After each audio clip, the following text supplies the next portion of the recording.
मोहतरमा सदर मदरसा असातिज़ा कराम और मेरे साथियों, अस्सलाम वालेकुम।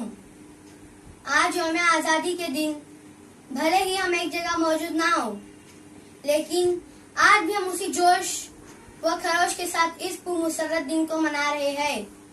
जैसा कि आप सभी जानते हैं, ये हमारा 74वां यौम आज़ादी है। गुजरते वक्त के साथ साथ नए नस्लों के सामने अंग्रेजों के जुल्म व सितम और हमारे रहनुमाओं की कुर्बानियों का तज़किरा जरूरी है। भला इनका जिक्र क्यों ना हुआ अगर हम हमारे आबा अजदाद, हमारे उल्मा, हमारे रहनुमाओं और हमारे तारीख को भुला बैठेंगे। गोया हम तबाही के रास्ते पर गामजन हो जाएंगे। हमें अपने बड़ों की कुर्बानियां और इनकी अजीम खिदमत से वाकिफ होना चाहिए। जो कौम अपने माजी से कट जाती है, वो कभी भी मुस्तकबिल में कामयाबी हासिल नहीं कर सकती। फजूल समझकर बुझा दिया जिन चिरागों को, फजूल समझकर बुझा दिया जिन चिरागों को, वही चिराग जलाओ तो रोशनी होगी। आओ आज हम इस खुशी के मौके पर हमारे उन अजीम रहनुमाओं को, शहीदों को याद करें जिन्होंने हमारे मुल्क की आजादी के लिए अपनी जानों की कुर्बानियां दी। कई बार जेलों में डाले गए, फांसी के तख्तों पर चढ़ाए गए, तब जाकर हमारे मुल्क को आजादी हासिल हुई। अंग्रेजों के बढ़ते हुए जुल्म व सितम को रोकने के लिए 1857 से आजादी की जंग शुरू हो चुकी थी।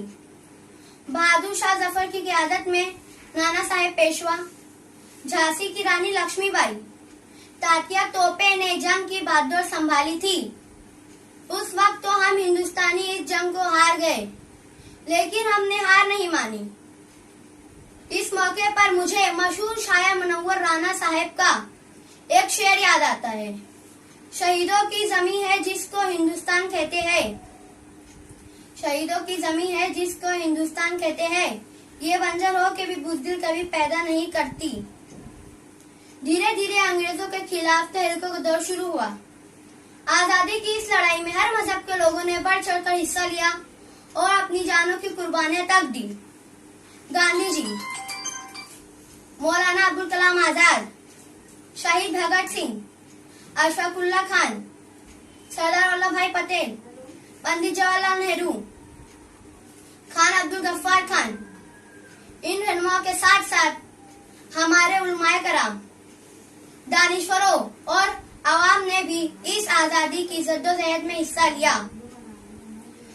जिनका लहू वतन की हिफाजत में बह गया, जिनका लहू वतन की हिफाजत में बह गया, उनकी वफा का कर्ज अदा करे क्या कोई।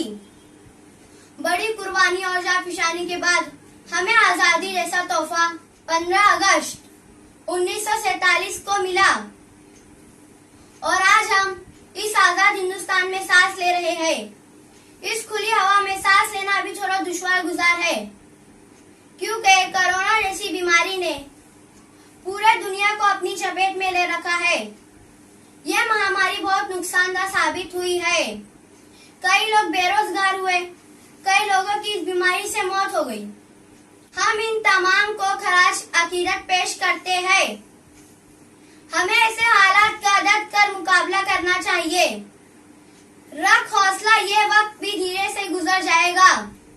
रख हौसला, ये वक्त भी धीरे से गुजर जाएगा।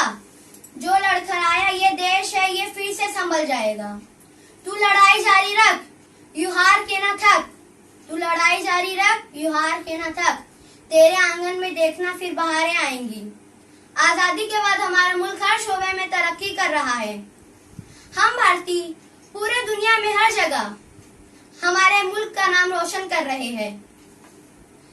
अभी हाल ही में टोक्यो में होने वाले खेलों के मुकाबलों में हमारे भारतीय खिलाड़ियों ने बहुत ही उम्दा काम किए हैं, जिनमें नीरज चोपड़ा, पीवी सिंधु, मीराबाई चानू वगैरह खिलाड़ियों के नाम काबिल जिक्र है।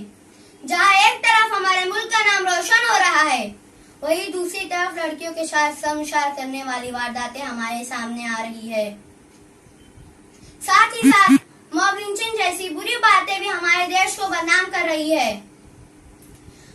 हमें हमारे आजाद देश को हमें हमारे आजाद देश की हकीकी मतलब को समझने और उन पर अमल करने वाला बनना चाहिए ताकि हमारा मुल्क इन बुरी बातों से पाक हो सके। इतना कहकर मैं अपनी बात को खत्म करती हूँ। जय हिंद।